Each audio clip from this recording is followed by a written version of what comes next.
What's up, guys? Yes, you listening to this show.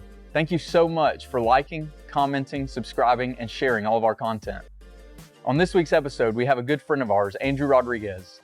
Andrew has been responsible for starting multiple businesses. One was called Eurotune, and the other is the Dallas Markets in downtown Dallas, Georgia. He talks about his rise from failure to success and everything it took to get him there. Hope you guys enjoy.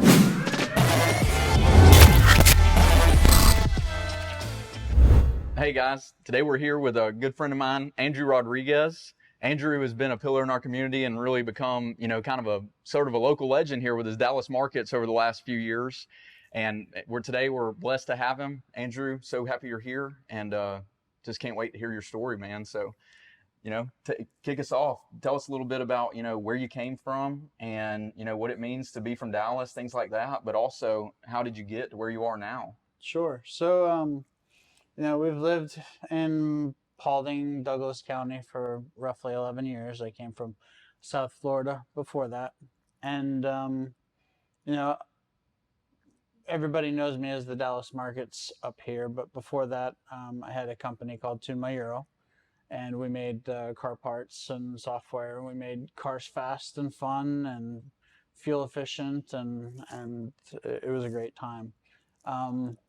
I got out of the car parts business because, honestly, God pushed me out of it. Like, it was a extremely profitable business, but it became so heavy, I couldn't bear the weight of it anymore, which is weird because it was, back in November of 2022, I was working 3-4 hours a day doing it, and we were making an extreme amount of money, and I couldn't keep doing it. God wouldn't let me do it.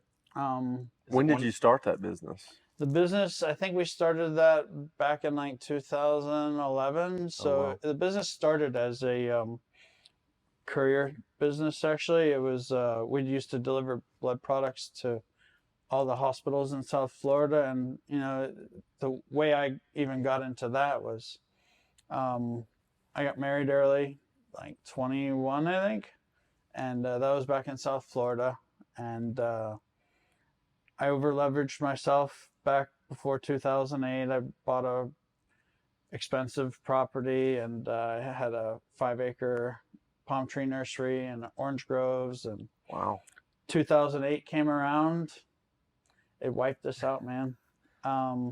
We went from making great money, both me and my wife. She was a architectural drafter. I was in structural demolition. So that basically means anything non-explosive I would use to either take down entire buildings, or I've even taken down bridges spanning intercoastal waterways. I've used saw blades as tall as you are. Wow. I've used diamond wire to cut through, 100-foot chunks of concrete. And I got to use big machinery. We've pulled concrete pools out of the ground, and it was the hardest job I ever loved. Yeah. But, 2008 came around, and instead of knocking homes down to build bigger homes, everything went bust. Yeah. And we went from highly employed to underemployed to my wife got laid off, and my boss didn't lay me off, but he kept me working, but he stopped paying me. Wow. Oh, wow. So, things got ugly quick. So it's 08 and you just bought this, or you bought this property right before 08, and now Yeah, that happened? I bought that property maybe a year and a half before 08. Like so many people we hear. Yeah, we've heard that story time and time 'cause again. in 07, I guess it was just booming. I was in 7th grade. Just Thank being God honest. I was in high school. 9th grade for him, and it's like, I guess it was all just getting really good at 06, 05, 07 because the county was growing, Yep. which you were in Florida, but then 08 happens and these people go bankrupt, and then what did you do, man? There's so many lessons I took out of that. One, we had moved far away from family, and it was the loneliest time in my life. Wow. And I never want to be far away from family again. The other thing I learned was, you look back, hindsight's 20/20, and you look back and you think, I could have done this different, I could have done that different, and I could have made it work. Sure. No. There was no making that work. I don't think there was any making that work. And, you know, at one point I thought, you know, maybe I could have made it work if I had been putting God first in my life. And honestly, I don't know that I ever would have ended up there if I had been putting God first in my life. I don't know that I would have moved far away from family. So, you know, that's my hindsight on that. And on that note, when did you, how many years after that did you start to have that thought? You know, as far as the I never could have made it work part, 3-4 years, you know, it never went away. I'm sorry, the thought with that if I had put God first, that this maybe had worked different. So God grabbed a hold of me in January. January, maybe it was November, I don't know, but I gave my life 100% to God, and you know, I say 100%, but I really mean 99%, because, you know, like when you try to go buy anything at the store, it'll never say 100%. It's always 99%. So, you know, my thought on every day going forward since God grabbed a hold of me in January is I'm 99%, but each day I want to live trying to get closer to 100%. Amen, brother. And just a little backstory for me good, meeting Andrew Rodriguez right here. So, you know, we meet, and it's actually at Crunch in Hiram. It was one of the like 2 Saturdays me and Matt Wheeler, shout out Matt, had went to work out on a Saturday. And we go to the sauna, and we're sitting in there, and Andrew's sitting in there, and then this other dude named Charles Kirby is sitting in there. And, you know, I already know who Andrew is because of Facebook and because of being in Dallas, and I'm buying this business in downtown Dallas. And this Charles guy is sitting in there, and he's kind of talking about, you know, how he's a millionaire, just straight up. He's like, I got 5 trucks worth $250,000. I got a bunch of, like, he's got it going on. And then, you know, I look over at Andrew, and then that guy leaves, and I start talking to Andrew, and I could like feel spiritually something happening in there. And so about 2 months later, we're at that meeting in downtown Dallas, and I told him, like, hey, that day I saw you in the sauna. I think that there was like a reason I was supposed to talk to you or something. And that day he told me that the week before he had given his life back to God. And so I want to give that backstory because I got to witness this stuff firsthand. And I want to also just always say how crucial God is for our lives, man. There is good and there is evil in this world. And if you don't believe that, then wake up, you know, then wake up, because there is definitely good and there is definitely bad. And the truth is that God is good, and and the good side is God. And so, and really nothing matters without him. No, You know, I mean, when you really realize it. And I think what you just said was like a light bulb moment for me, the 99%, because if you think 100%, I've never really thought of it like that. It's like, I've got it, but it's a constant pursuit every single day. You can always do a little better That's the next day. I love that. That was like a light bulb went off for me, because it's like, yeah, I love him with everything I got, but I'm going to keep trying to get that 1% better. And you'll really never get that 1% better until he comes back and gets us or we die. But it's that constant pursuit of trying to do better each day. yeah, That was a good one. I love that. That's and good. And so when I see this guy after the 2 months since I saw him in the sauna, he literally lays out the story that inspires us to be talking today. And so I want to also just shout out to the fact that you never know what is working in your life. Like, this was 6-7 months ago that we're standing there talking, and now I could say that honestly, this man right here is a friend of mine. You know, we're connected, and I'm so happy to be a part of your life. But also, that story you shared that day, that's what I want them to hear. So kind of go back to Florida. So how did you transition into that BMW parts business for the cars, making them fast? So that's a cool story. And, you know, throughout my life, I've always been able to fix almost any problem. And I love solving problems. And I always wanted to be an inventor. So we lost everything. We moved back to mom and dad's house. We lived in a pop-up trailer in their front yard. Wow. How old were you? 23, 24. Yeah. That's some humility. Married with kids. It's humbling. Yeah. I can remember it raining and rain kind of coming in the corner of the pop-up trailer, and yeah, I've been places in my life I never want to go back again, and pray that I make wise decisions and never have to go back there again. But so we lived in mom and dad's driveway for a while, and we're delivering blood products to all the hospitals in South Florida. We were driving 10,000 miles a month. Holy smokes. My wife would work the day shift, and I would work the night shift, and I got a job doing pest control. So I had 2 full-time jobs, and eventually we would make enough money that we were able to rent a townhome nearby, and we went over there, and eventually we had enough money that I was able to scrape together enough money to buy another car for $3,000. And it had this problem. The glove box hung open all the time, and it was $300 just for the part to fix it. And I was like, that's 10% of the car value that I just bought, and that was all the money in the world to me. So I looked online, and thousands of other people had the problem, but nobody had a solution. Some people would duct tape it shut, and that looked beautiful, and some people would wedge it shut with paper, but it would always vibrate open after a few miles. So I ended up, you might not remember, but a long time ago, kitchen cabinets used to have a magnetic latch that kept them 100% shut. Mm-hmm. And I thought, well, that's all I need. I need the door to stay shut. I don't care if the original handle is locking or functional. Like, I just want to be able to shut it and open it by pulling on it.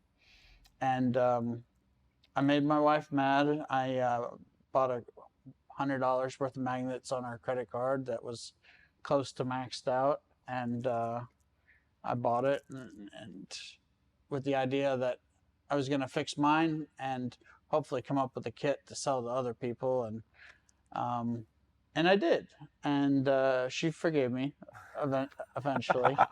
But you know, that one idea started making $200 or $300 a month, and what really got me motivated was there was a guy on an internet forum that told me my idea was trash and that nobody would ever buy it from me, and you know, that didn't put me down. That was like, I'm going to show you. I'm going to prove you wrong.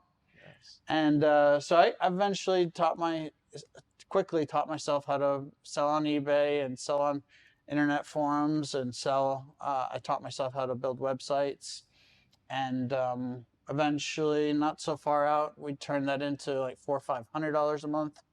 And I was like, if I had like 5 or 6, I went to my dad and I was like, you know, if I had like 5 or 6 more ideas like this, that would be real money. I would be able to pay my credit cards down while I'm at my full-time job, and like, we can get caught up on this. And so I came up with an idea to fix a armrest hinge and latch, and it was going to be a chunk of money, but you know, at that time, we were only making $400 or $500 a month on this one part.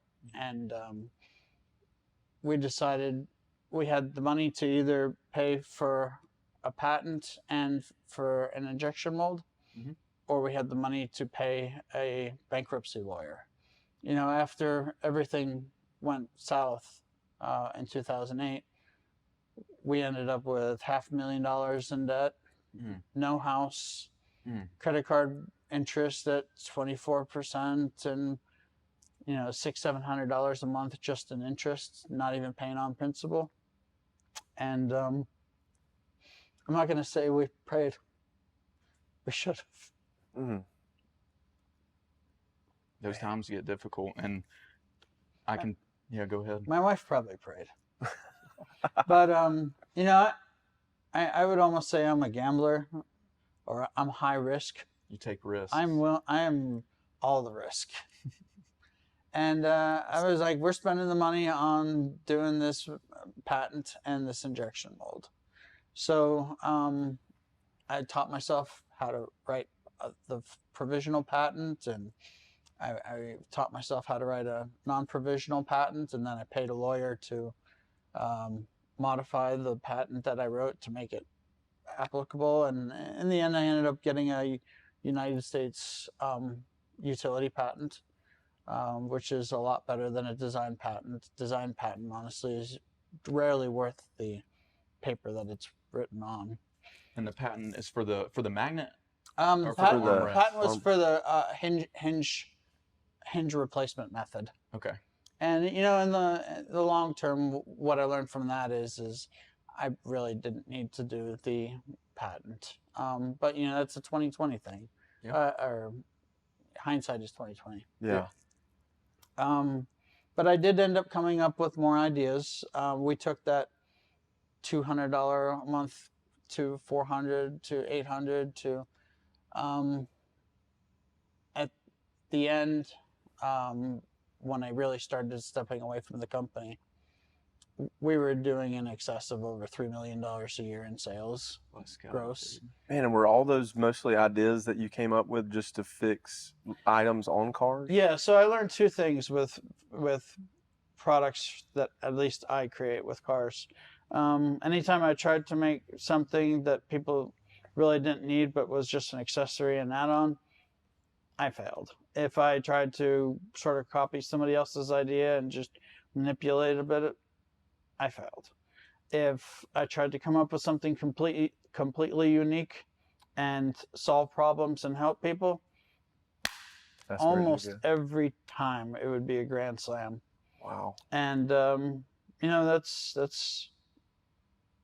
it got us to where we are today. And we talk about success leaving clues a lot. And dude, first off, your mindset, you know, I could either pay, because I think about it kind of the same way sometimes. It's like you can either pay this debt, you know exactly what's going to happen, it'll go down a little, or you could pay this $200 over here for this thing and you don't know, it might change your life because it doesn't exist yet. Yeah. So just to be able to take that risk in general, and then also that tenacious mindset, man, that is something that we preach on a lot to, you know, our employees and to everyone we meet. It's like, you're not down until you say you're down, and really until God says you're down. But what I'm saying is mentally you have control over your own thoughts. Absolutely. And you know, the unknown to me is always more interesting to me than the known, like the something new. I'll give you an example. The first time we ever ran into any credit card fraud, I don't know if you know, but if somebody runs a credit card with you and it's not theirs and they buy a bunch of something, it's not anybody but the vendor that is on the hook for the money. The credit card companies do not care. The owner of the credit card honestly doesn't need to care. They're not going to have to pay the bill. The vendor that received the credit card is. So the first time we ever had credit card fraud, it was about 20 grand. Dang. We didn't realize. So, you know, when there's credit card fraud, people don't notice it for 15, 30, 45, 60 days. You really have about 6 months to report it. Yeah. At least that's what the law used to be. So the first time we ever had credit card fraud popping up, it was like $1,000 here, $2,000 there. And then I saw a pattern and I went through all the data and I realized we're about to lose 20 grand. Yeah. So I put out the word to everybody on the internet and let them know what was going on. We actually found our merchandise being sold on Kijiji in Quebec. Holy, I don't know. And I set up a buy. First I tried calling the police. They wouldn't talk to me. They weren't interested. And so I set up a buy. I acted as the person wanting to buy the stuff. And I talked to a cop friend. He said, listen, the only way the cops are going to do anything for you is if you just go there and talk to them. So I was like, cool. So I bought a plane ticket. I flew to Quebec? I flew to Quebec. I thought I knew what I was doing. I get there. There's nothing in English, man. Oh, no. So eventually I found my way to the police station and let them know. I was like, hey, I got a buy set up in 3 hours to get my stuff back that was stolen from me.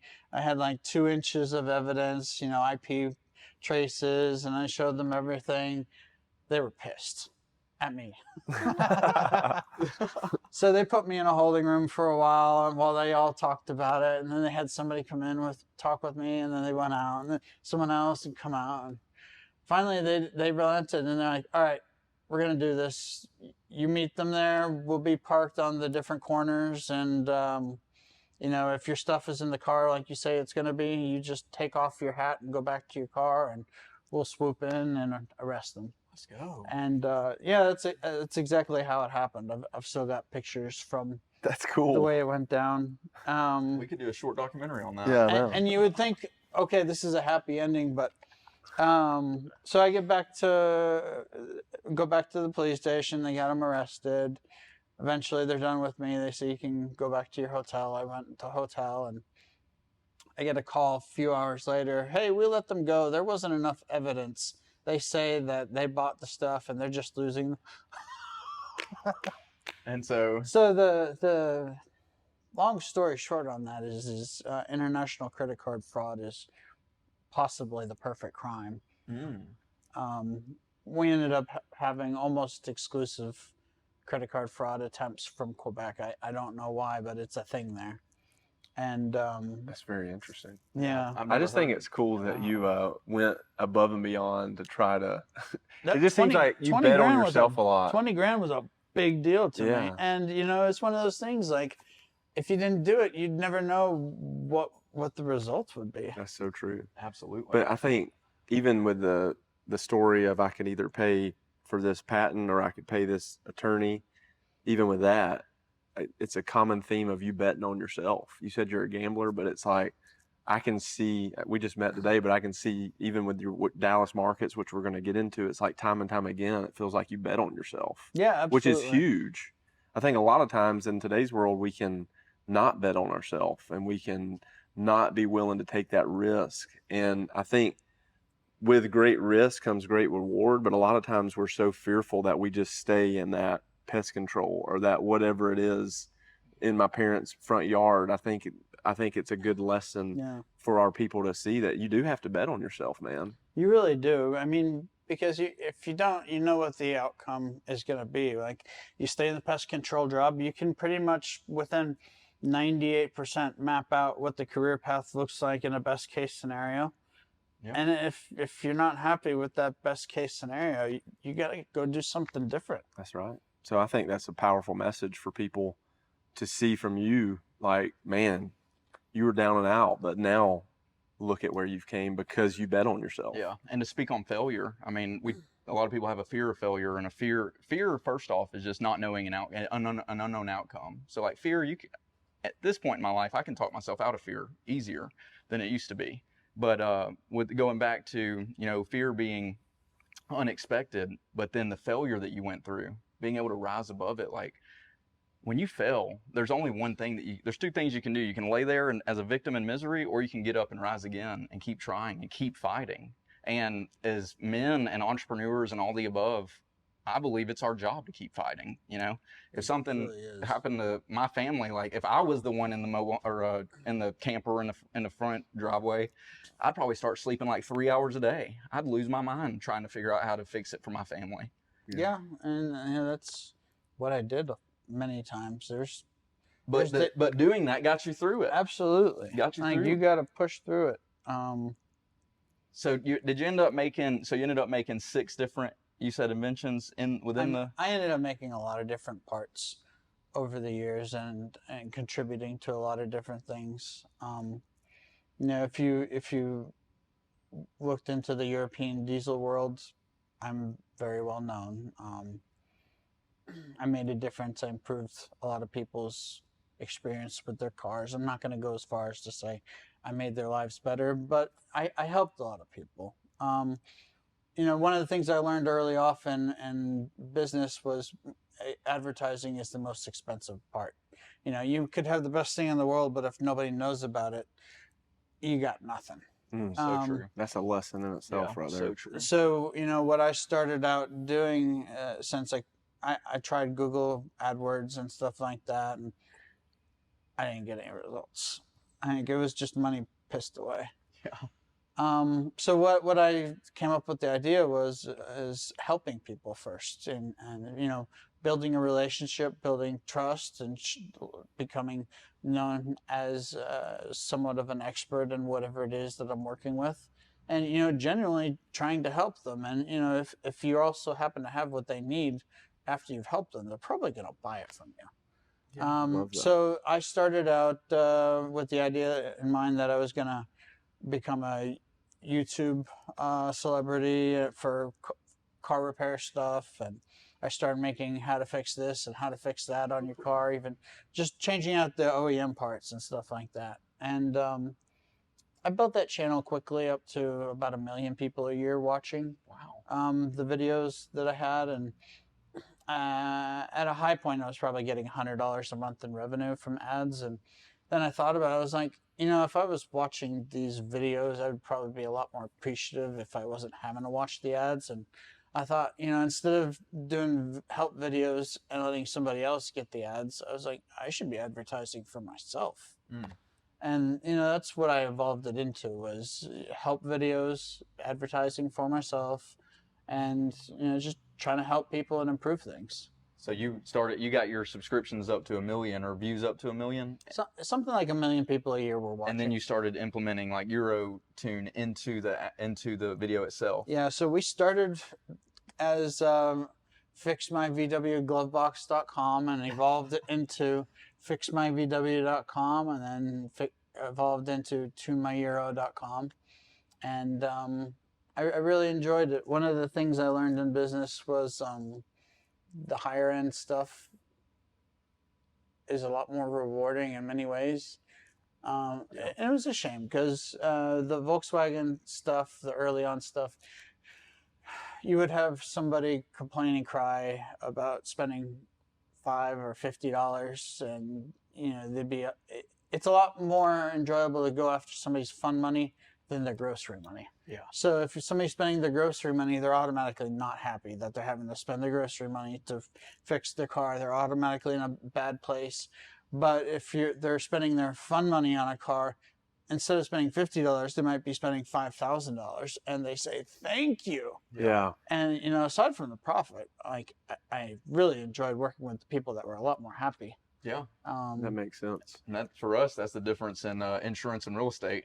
Yeah. Like insurance is usually not as It's not a fun product for them to Right. purchase. Like, honestly, I'm not even happy spending money with you. I Thanks, mean, man. it's true. It's one of those things. Let's run the ad for farmers right there. Yeah. But it's one of those things where you're thankful you have it when you need it. This That's is the true. biggest thing. I want to real quickly, before we segue into where you're at and like the Dallas market stuff, tell me about your childhood a little bit. Like, did you grow up in South Florida? Is that like Miami area? And like, how was your parents? How was that? So I grew up in Fort Lauderdale, Christian home, homeschooled all the way to high school. Oh, wow. And by high school time, like, I wanted to go to high school. Like, I was a little rebellious, and I made it. My mom thought she was punishing me by sending me to public school, and I could not have been happier. So I was thrilled with that. I did 3 years in high school, then went to college early. Majored in computer science and business administration. Dropped out before getting any degree. I really felt like I was done going to school, and I liked more targeted learning. English class was fine, but especially once I got into like Chem 2 and theoretical stuff that I didn't see how I was going to be able to apply to my life. Like, I can learn anything if I know what I'm going to need to learn. Know the application. The application. Yep. I can relate to I can that. learn all by myself. So I dropped out and went to the Concrete Cutting Academy, and I really enjoyed it. And that's where you started your That's demo life. Yeah, that makes Some sense. instruction. Yeah. I just wanted the backstory there because it seemed like your parents did a good job raising you. So I just wanted to. I had great parents. I'm the oldest of 7 kids. I've said many times they're crazy, and now today I need to say they're amazing and very sacrificial. Yeah. Dad was a UPS driver. He destroyed his body for many years to be able to provide for his family. He always told me, I don't care what you do, don't do what I did. He said, basically, I'm an overpaid pizza delivery guy. And if anything ever happens, like, I'm completely screwed. And so is the family. Wow. I relate to that. My dad growing up, he used to be like, dude, you are so smart. Do not do what I do. And it was impactful. I mean, I remember we'd be out there working on a lawnmower, and I'd be like 6 years old. And he'd be like, you need to figure out how to pay somebody to work on your lawnmower. What a That's good cool. lesson. Real quick, guys, this is Rob with the Wheeling Agency. I just wanted to reach out to y'all. We've been in business a little over 3 years here in Paulding County. We take pride in serving our community, so next time you're in the need for some insurance, give us a call and reach out. Now get back to the show. All right, man. So basically, you start the Eurotune company, and you sold that in this past year, Yeah, we sold the Eurotune company a few months ago. a few months ago. Okay. And so, talk about like the transition, because we know in this area we have Dallas Markets, and he can say the mission statement and everything, but it's essentially it's a spot where everyone can come and retail shop. They can hang out. It's really becoming a pillar of our community because it's got some acreage. You can do wedding venues, events out there. It's a crazy cool place. But to go from going nearly bankrupt in Florida to living in the driveway to starting this company that you end up selling, like at what point does Dallas Market start fitting in all that? Because that means you had to move here and see Dallas, and there's so much that had to happen. How did that kind of transpire? Back let's see, we had back when COVID happened, like that decimated us in one way, and in another way it helped us a lot. And so all our local stuff just got completely destroyed. People stopped going to work, so they stopped driving, so they stopped bringing cars to us for us to repair. And suddenly I went from having 3 mechanics to 0 mechanics. Oh, wow. I told my mechanics, you can either go home unpaid, or I got this old house on this piece of land that I bought, and we can go renovate it. You can go home unpaid, or you can come swing hammers. And we went and we renovated this little 1,500 square foot, built in 1954, and it's where I live now. It's humble, but it's nice. It takes 5 minutes to clean, and it's awesome. I wanted to change my life. I was living with monthly payments on the home I was in, around $6,000-7,000 a month, between aggressive mortgage and high electric, high taxes, high everything. I sold that wanting to end up with like a net zero living. So I bought a house on 30 acres. We paid like $300 for it with the house and the land. Wow. And we built this warehouse, and we rented out the warehouse, and that basically paid the mortgage. So instead of having a monthly outcome of like $7,000 a month, suddenly I was at like, it didn't cost me anything to live anymore. Big difference. And it got me thinking, well, this is kind of like the point where you can retire. Like when your income exceeds your outcome, like you don't have to work anymore. So we went to Costa Rica. We were thinking, hey, we might retire. Even if we don't sell the business, we could just, we're making huge money. Even the way I design work, I didn't have to be there anymore. So we went there. It didn't feel right, and we came home and decided instead of retiring, we're going to work harder than we ever had. How did that kind of happen? So I had a big warehouse before the Dallas Markets. We were renting it out, and we took that rental income. It was a terrible property when we bought it. The rental income on it was about $5,000 a month. I did some creative renovations there, and within 2 years, I turned $5,000 a month of rental income into $17,000 a month. And Was that in Paulding County? yeah, as it well? was in Paulding County also. Very cool. And all the tenants were super happy, and even now, most of them, if you ask them, they would say I was the best landlord they ever had. And so that was going great. And then somebody said, hey, we want the spot that you have. And then I was like, okay, that's cool, but then I would need a new place for my business. I knew the building where the Dallas Markets had been for sale, and I went over and looked at it, and they wanted something like $1.8 million when I had initially started looking at it, and it wasn't interesting to me. It was in terrible shape. It had all sorts of problems, the inside and outside. I ended up making an offer for it many, many months down the road for $1.1 million, and they accepted it. Wow. And our thought initially when we bought it was we're going to turn it into a bigger version of what we just sold and do the same thing and really end up wealthy and really end up not having to work. And just let our money work for us. That was the plan when we went under contract with it. When we bought it, there was a bunch of vendors in there, and I honestly felt terrible about the idea of displacing them. I thought, this is probably how these people earn a chunk of their income. And the other problem we had with Dallas was there really wasn't a whole lot of fun stuff to do. My wife and I were driving around to Canton, Marietta, Woodstock 3-4 nights a week. Yeah. And, we're driving home one night from one of our hour-plus drives, and I was like realizing, everything around the warehouse we just bought is in terrible shape, and it's very priced very affordably compared to anything else in Georgia that I've seen, especially within 50 miles. And I thought, we could possibly buy like the whole neighborhood and turn this into something a lot more like Woodstock. And basically we could clean up the community. We could start pushing out the drugs. We could start doing good things. We could start helping people. We could build business.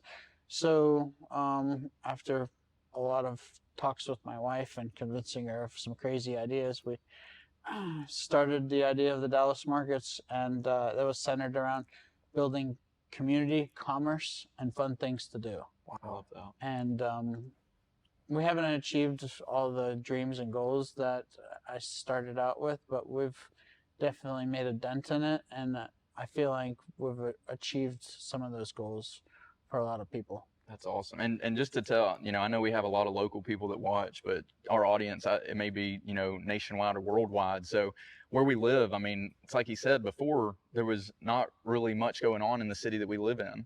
And so as this Dallas Markets gets built out, you start to see, and it brings energy. Like we have a business on Main Street in Dallas, like half a mile from his business, and you can feel the energy, you can feel the change, you can feel the population saying we like this place more. There's always going to be some people that have been around for 40, 50, 60 years that may not like to see it change, but the change is inevitable in our world, and change is inevitable in our lives. And what you're doing and what we're trying to foresee into the future in our city, it's really fun, and it is going to be, it's going to have a ton of stuff to do. So so at what point do you start realizing that you said, I want to leave these people in here, but did that become your business plan? You know what I mean? Like you had an idea, and then you say, I don't want to. So is your new business plan these vendors? So I looked at the existing model, and I thought, well, if we're not going to remove them, we're not going to end their leases and just do something completely different.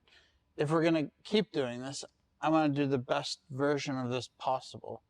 And I started looking around the state at different places that do it. And I started looking at all the different places that my wife and I like to travel to and spend our time and money at. And I started coming up with basically a fusion idea of all of it together. Okay. Because, basically when we bought it, it was like an indoor garage sale. Yes. There really wasn't any air conditioning. The lighting was really poor. There's a lot of things wrong with it. And so we went on to all the best versions of these vendor markets indoors. And we combined that with an arcade. We combined that with a bar. We combined that with classes and fun things to do. We combined that with the outdoor fun stuff. We've got bocce ball, we've got tetherball, we've got picnic tables, we've got food trucks, we've got outdoor lighting that's really pretty. We've done movie nights outdoors, we've done live bands, we've brought in mobile stages. Just if you want to have fun at the Dallas Markets and you want to help the community, helping the community is one of the big things we do too. We even just yesterday we had a children's home come in. I think there was 25, 30 kids, and we didn't charge anything. We gave up half of our day, and we prepared food for them, and just it's sad what some people have to go through, and to be able to give them a better day, it makes my life I love that. better. Yeah. And I think it's so cool because my wife and I too, we go to Marietta, we go to Woodstock, we do the same thing you do, and we always are like, man, I wish we had a place to go in Dallas to do this stuff. So I'm so thankful that you guys are really pouring into our community, because we had James Kelly on a couple weeks ago, and what he's trying to do mixed with what you are trying to do. I think we need to do a follow-up interview in like 2 years, and because I think it's going to be, I think we're on the verge of being the Woodstock, being the Ackworth, being all of these communities. I think Dallas is just right for it. It's like it's coming. So yeah, and I see it with the infrastructure of the roads. Like they're doubling the size of everything, and it all goes right towards Dallas. Yep. So And location-wise, we were in a great spot in between, like directly in between nearly Alabama and Atlanta. And not to mention, just the metro Atlanta area and how it's boomed. But also like what Dallas needed, and this might be opinion, but it's like there was nothing in Dallas for people to come and like stay. Like, yes, you can come and you can look at a retail store and hang out there for an hour and a there's some half. antique places. Yeah, there's like 7 antique stores and 6 law offices. You can hang out, but now we have a spot where we could stay. Like I could get there at 10 a.m. and my Spend the family whole could day. be there until 5. Yep. And it's true. Yeah. So I've been to events there and stuff. So, but going back to as you saw the vendors and you transition into that, and you it kind of almost sounds like you put together like the Battery in Marietta or Smyrna in Dallas. the Battery is one of the coolest places I've seen. They did a really good job there. In fact, I'm going there later today. Let's go. Yeah, Let's go. But I agree with you though. Yeah, it's like the Paulding County version of it, and it's on a lot smaller budget than. Yeah. No kidding. Yeah. No kidding. But I think as we progress, like I said, to do the follow-up interview, I was kidding, but I'm being serious. I think in a couple years, I think we're all going to be blown away at what happens. Yeah. If we can get a good nightlife going, some restaurants, and get people living where they can walk to the Dallas markets, And they will, man. and I think it's coming. So I think you guys, your vision, I think you're ahead of the game. So I can't wait to see the Dallas markets, and we're a big fan. We want it to go what I off. love about it too is like, and this is nothing against like political anything, but basically you didn't go that route. Your impact is coming from your business and from impact outside of there. I thought about going the political route locally, especially when I wasn't getting my way. And I decided that I wanted to finish everything I wanted to do before I touched local politics. Because if you don't, then everybody views it as, oh, well, you used your political influence to make this happen. Even though that may or may not be true. Yeah, and things get said, as we talked to James Kelly, and things do get said about when you're in that position. So I kind of love that perspective. And I really think that, like Brent said, in a few years, we'll look back and be like, how was it ever even like how it was 10 years ago, in Dallas? So I can't wait for that. How has the transition been from a business standpoint, going from because it's 2 different industries? So how has that car transition parts been to vendors for you? Has it been, I mean, I'm sure there's a lot of challenges, but Best word I could come up with is it's been chaotic. yeah, That's a good word. yeah. Yeah, it's difficult dealing with all the relationships that you have to deal with. Because how many vendors? 300? Yeah, there's somewhere between 200 and 250 vendors on a typical timeline.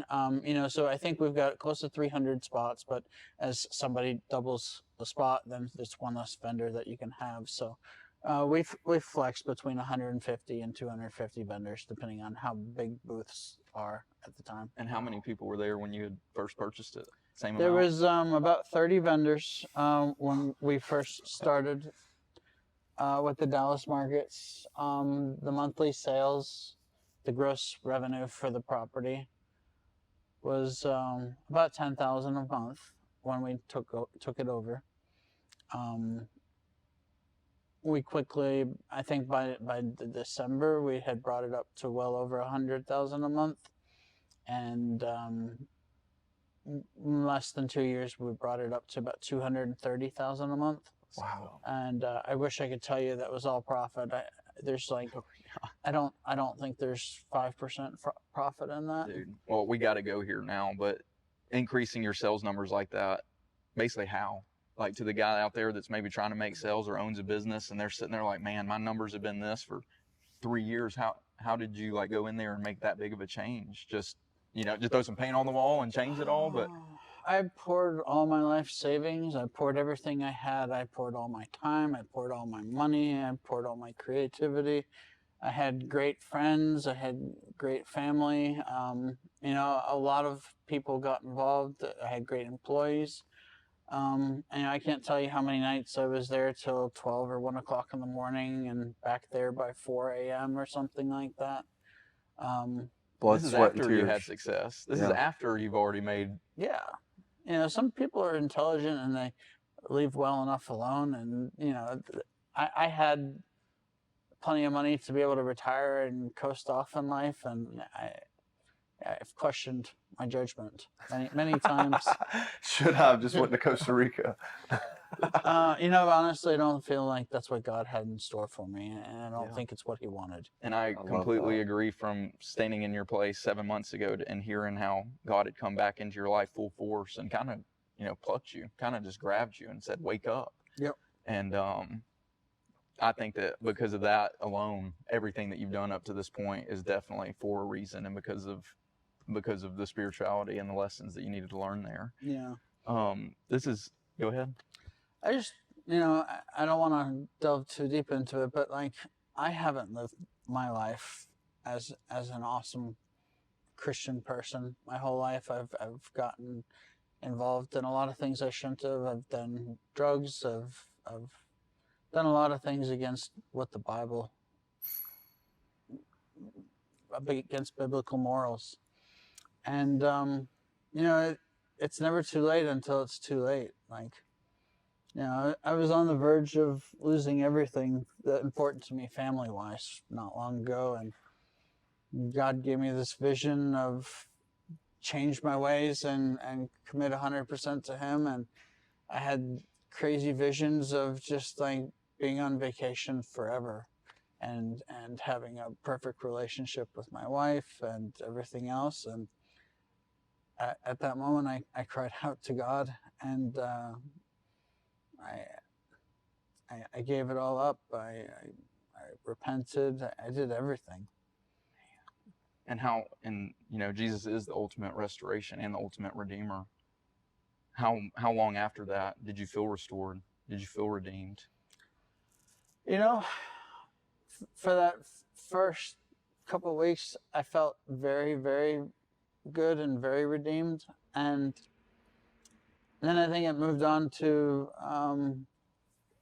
trials. I think God is forging me, running me through a forge. It has been trial and test, and God has been teaching me lesson after lesson. And I don't know about for you, but I've always found learning to be painful. Yes. The best lessons are painful, and you remember them really well. It's so true.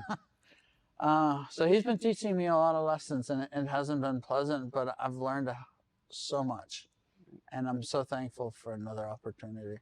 That's amazing, man. Man, I love that. And I think what's so cool is even with what you're doing with the Dallas markets, you get the vision, but you don't really understand the work that it's going to take to get to that vision. That is so true. And I heard something about this recently. Like, if God gives you the vision, but he doesn't tell you what's going to be involved with getting there, because if you knew ahead of time, there's no way You wouldn't even do it. And let me tell you, like I have said so many times, my life was so much easier and more enjoyable before I gave it all up and turned to him. Like, that's not much of a selling point to get anybody to turn to Christ, but like, it's so true. Like,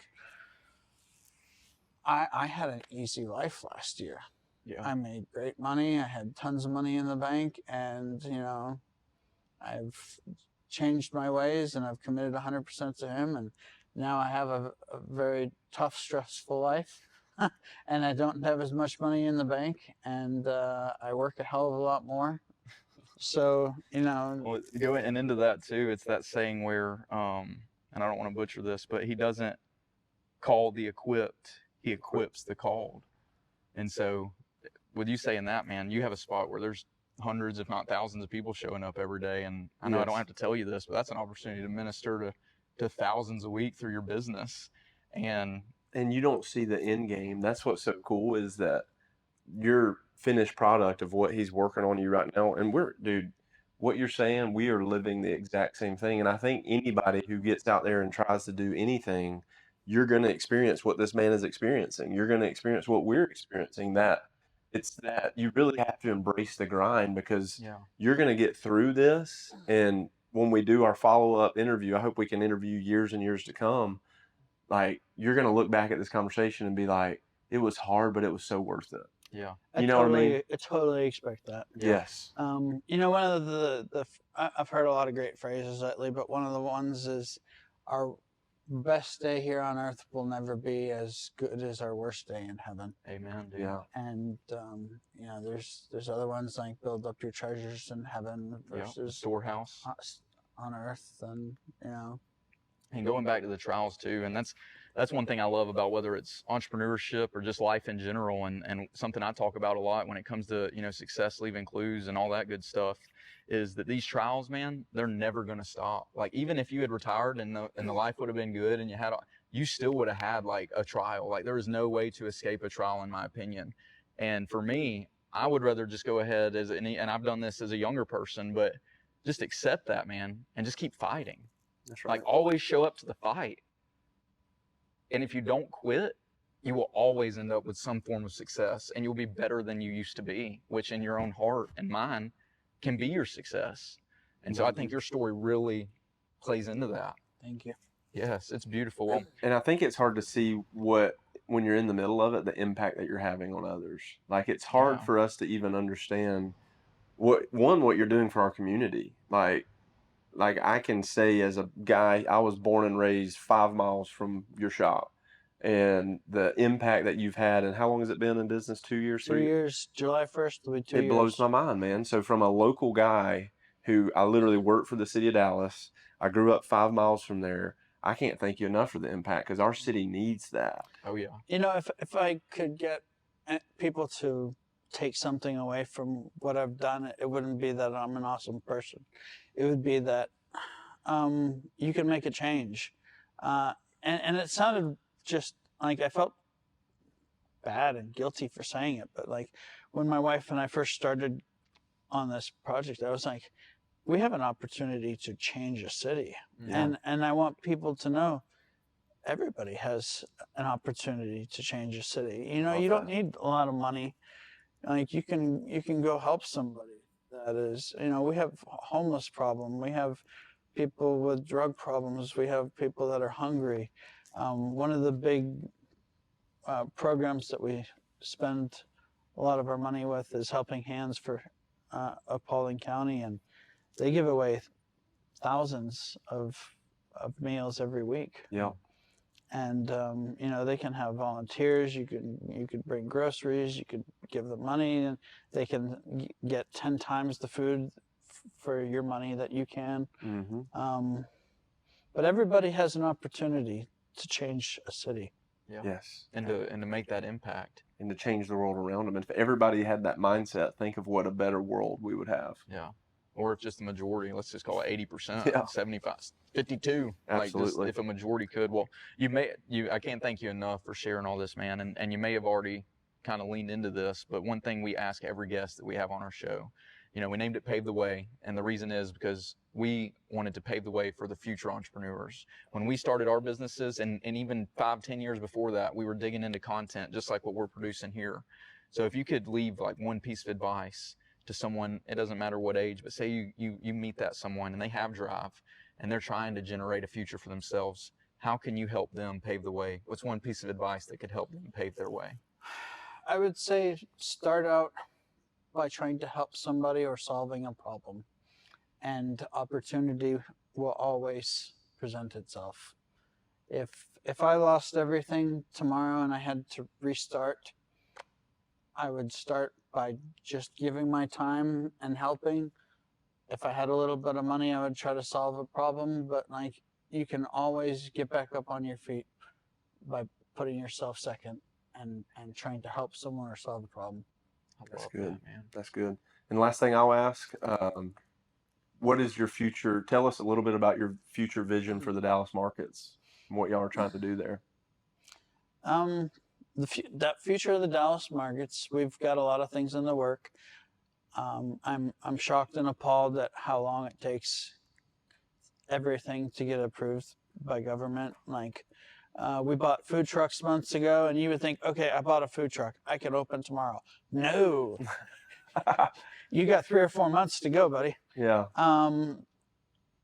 So as far as the future goes, we are planning to open food trucks of our own because we have had inconsistent results with other vendors.